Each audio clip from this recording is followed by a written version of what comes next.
বিসমিল্লাহির রহমানির রহিম।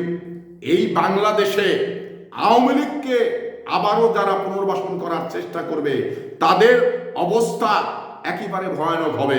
কারণ বাংলাদেশের জনগণ আওয়ামী লীগকে পুনর্বাসন করতে দিবে না। কারণ আওয়ামী লীগ বিগত সময় যে কাজগুলো করেছে এর খেসারত আওয়ামী লীগকে দিতে হবে। এত সহজভাবেই বাংলাদেশে এসে আবার রাজনীতি করবে আর বাংলাদেশের মানুষ চেয়ে দেখবে, এটা হতে পারে না।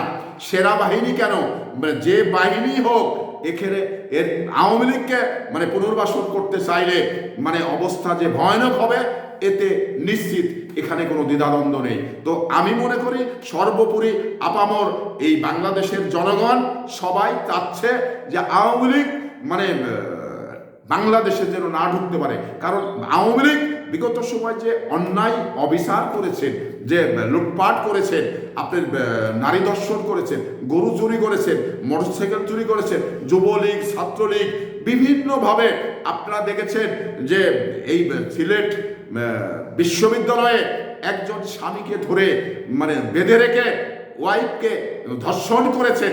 এইটা কি সভ্য দেশে এই ধরনের ঘটনা কখনো দেখেছি, কখনো ঘটেছে? তা কিন্তু আওয়ামী লীগের সময় ঘটেছে। তো এই আওয়ামী লীগ সারা বাংলাদেশে এবং সারা বিশ্বে যে একটি নিকৃষ্ট রাজনৈতিক দলে পরিণত হয়েছেন, এতে বিশ্বে জরিপ এসছে। তো সেই কারণেই বাংলাদেশের মানুষ আওয়ামী লীগকে আর পুনর্বাসন করতে দেবে না।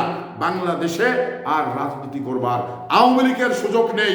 কেউ যদি এই আওয়ামী লীগকে পুনর্বাসন করতে চায় তাহলে তাকে এদেশের জনগণ ঘাড়ে হাত দিয়ে বের করে দিবে। এটা হলো পরিষ্কার কথা।